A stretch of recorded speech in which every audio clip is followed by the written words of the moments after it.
Checkmate, my magnificent little arsonists. You beautiful, reckless creatures who showed up here already knowing you've done something delicious. You walked into the lion's den, sure. But you didn't just poke the lion. You climbed inside its throat and redecorated. Hung curtains, put up a mailbox. And the funniest part? You didn't even clock what you were doing until you caught that look. That gorgeous, crumbling, wait, what just happened? Look, spreading across their face like a crack in a dam nobody thought could break. That's what we're sinking our teeth into today. That moment, oh, that sweet, squirming, spectacular moment.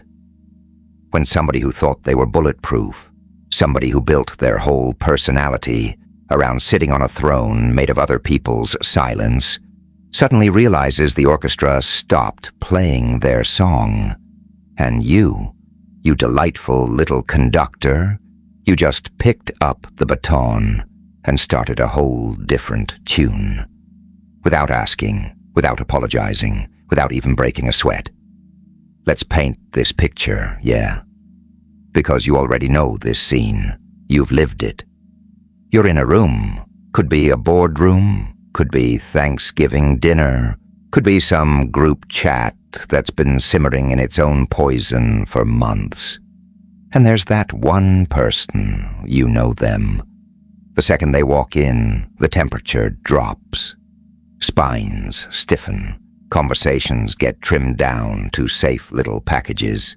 People start measuring their laughs, filing down their opinions, tiptoeing like the floor is made of eggshells and landmines. It's this silent, collective flinch that ripples through the room every single time that mouth opens. And here's the punchline about that person. They know. Oh, they absolutely know what they're doing. They drink that energy like morning coffee, the way people shrink around them, the way people force out laughs at jokes that couldn't get a chuckle from a laugh track, the way people nod along when what's coming out of that mouth is weapons-grade nonsense. That's not respect, precious. That's a hostage situation. And somewhere along the way, our little dictator stopped being able to tell the difference. But you, oh, you gorgeous wrench in the gears, you didn't get that memo. Nobody handed you the script that said curtsy, bow, and pretend their tinfoil tiara was the real deal. You walked in carrying your own weather, your own voice, your own vertebrae, fully intact. And that right there, was the first domino. They couldn't read you, couldn't predict you. You weren't serving up the little nods and nervous giggles they'd been snacking on for years, weren't leaning in when they pontificated, weren't laughing when they lobbed their little barbed jokes across the table.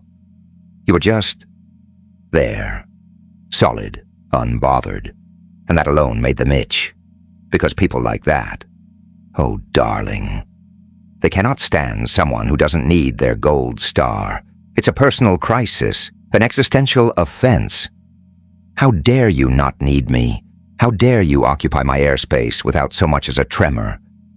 And then it happened.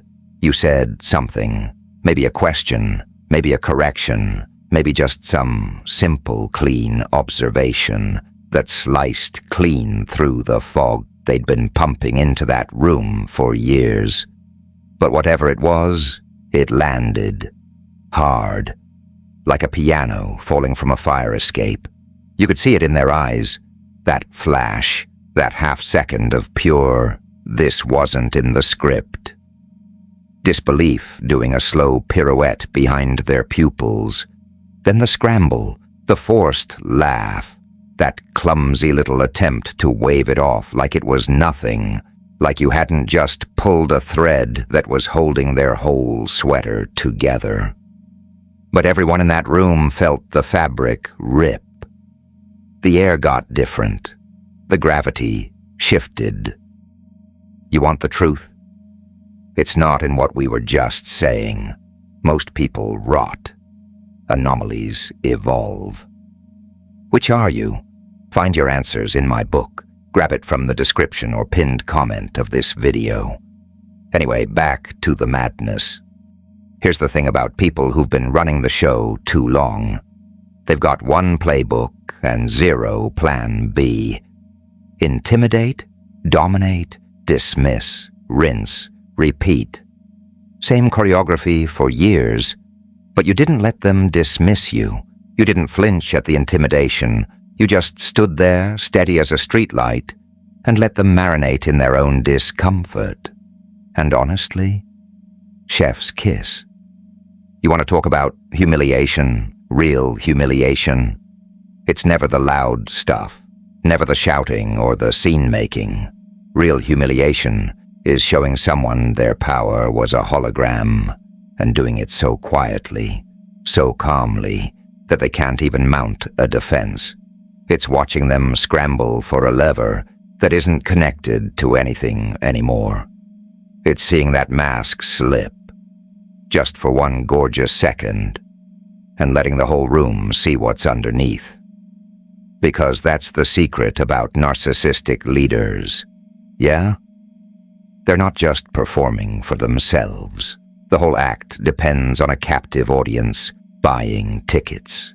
And when you stood up and said, "Nah, I'm good," when you refused to clap, the whole theater went dark. Now let's chat about the entourage, the loyal little satellites orbiting planet Ego, those poor, beautiful, exhausted souls who've been running around carrying this person's bags, laughing at their jokes, hoping, praying that today might be the day they get a scrap of approval, a crumb, a nod.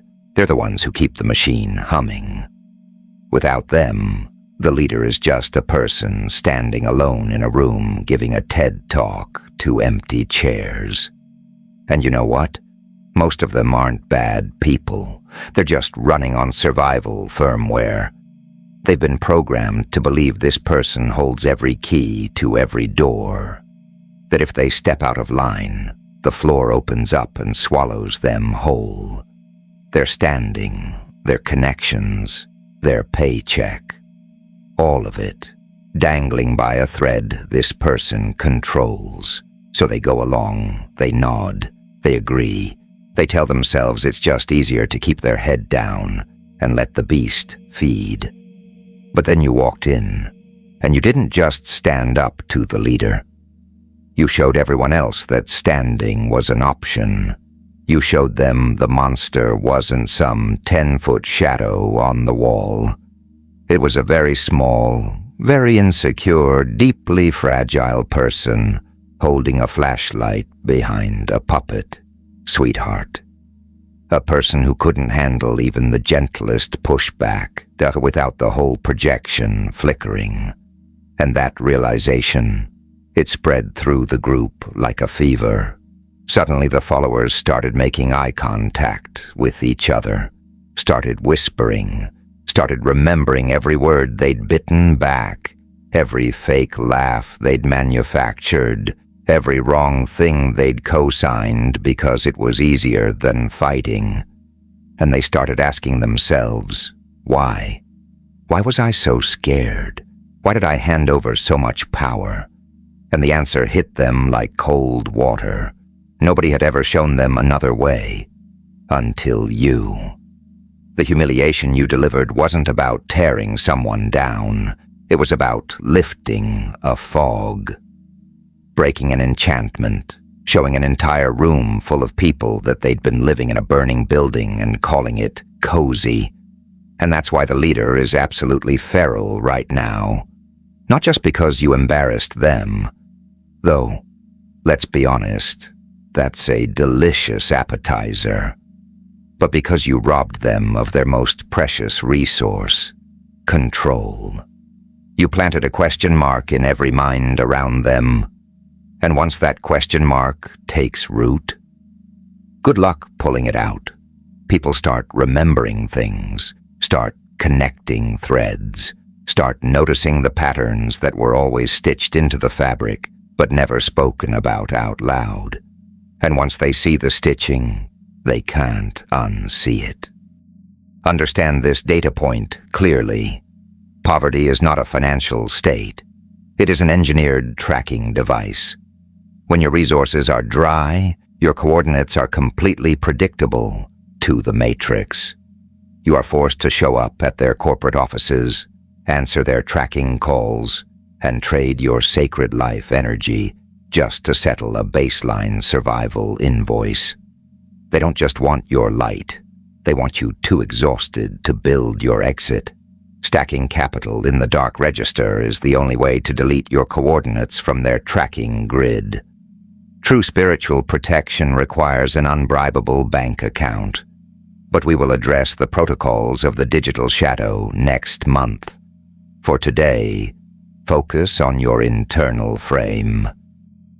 You know what's hilarious? The leader probably thought they were so slick, thought they'd built this impenetrable fortress, this whole unshakable empire. But it was always a sandcastle, love. One wave, one single well-timed wave, and the whole thing dissolves. And you weren't even trying that hard. You were just being you, just refusing to fake it, just standing in what's real and letting whatever was going to happen, happen. And in doing that, you showed every person watching what actual strength looks like. Not bullying, not loud, not theatrical, something the leader will never have, no matter how many people they try to put on a leash. Think about how many years that person spent constructing their little empire. All those hours of manipulation, all those meticulously staged power moves, all that energy poured into keeping people anxious and off balance. And you, with one honest moment, exposed the whole architecture as scaffolding around nothing. You didn't just beat them at their game. You showed them their game was rigged from the start, and rigged games only work when everybody agrees to pretend the dice aren't loaded. That's what really burns. It's not the embarrassment. It's the dawning, creeping, unavoidable realization that everything they've built is hollow, that their throne was a prop, that they were never the ruler they cosplayed as, just a performer. And you just yanked the curtain wide open on opening night. Now the followers are blinking in the light. They're waking up. They're looking at this person they used to tiptoe around, used to dread. And they're starting to see just a person, a regular, breakable, not at all terrifying person. And that changes the whole equation, doesn't it? Suddenly the leader is surrounded by people who don't need them, don't worship them, can see right through the smoke. And there is nothing more terrifying to someone who built their entire identity on being indispensable than becoming optional. Because once you're optional, once people figure out the room works fine without you, what's left? Just yourself. And if you're a narcissistic leader, that's the nightmare scenario, because they've never really been a fan of their own company. That's the psychology of it. Gorgeous. They've always needed other people to be mirrors, reflecting back an image they couldn't quite manufacture on their own. That's the whole reason for the followers, the yes men, the applause track. Because deep down, in the basement of their psyche, they know there's nothing there. And they will burn everything to keep that basement door shut. But you kicked it open, you held up a mirror and didn't blink. And the followers who caught a glimpse, they started checking their own reflections too. Started wondering why they'd been so willing to play along, why they'd been so scared, why they'd settled for being smaller than they actually are just to dodge a confrontation. And you know what? Some of them are silently thanking you right now. Some of them are still processing every way you rearranged the furniture in their heads. Some of them are still trying to figure out how to be as steady as you were in that moment. But the point is, You started a chain reaction that can't be reversed. You lit a match, and now everyone who was in that room, everyone who saw what you did, everyone who heard the story later, they're all carrying a little piece of that flame. They know now that the Emperor's outfit is imaginary, and they can't pretend they don't see it. Not anymore. What was it about you, though? What made you the one who could see through the smoke machine when everyone else was just coughing and nodding? It's not that you were smarter. Although, let's be real, you probably were. It's not that you were braver. Although, yeah, absolutely, you were. It's that you didn't need anything from them. You weren't hunting for approval, weren't trying to climb their little ladder, weren't playing their game. You were playing your own game, and your game didn't involve groveling for table scraps from someone who had nothing real on the menu anyway, and that made you impossible to control, impossible to manipulate. Absolutely bone-deep terrifying to someone whose entire existence depends on pulling strings.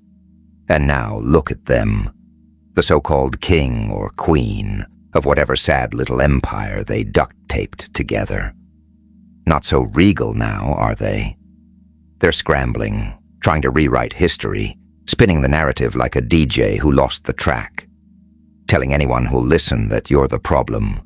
You're unhinged, you're jealous, you're whatever vocabulary word they can grab fast enough to make themselves look like the wounded party.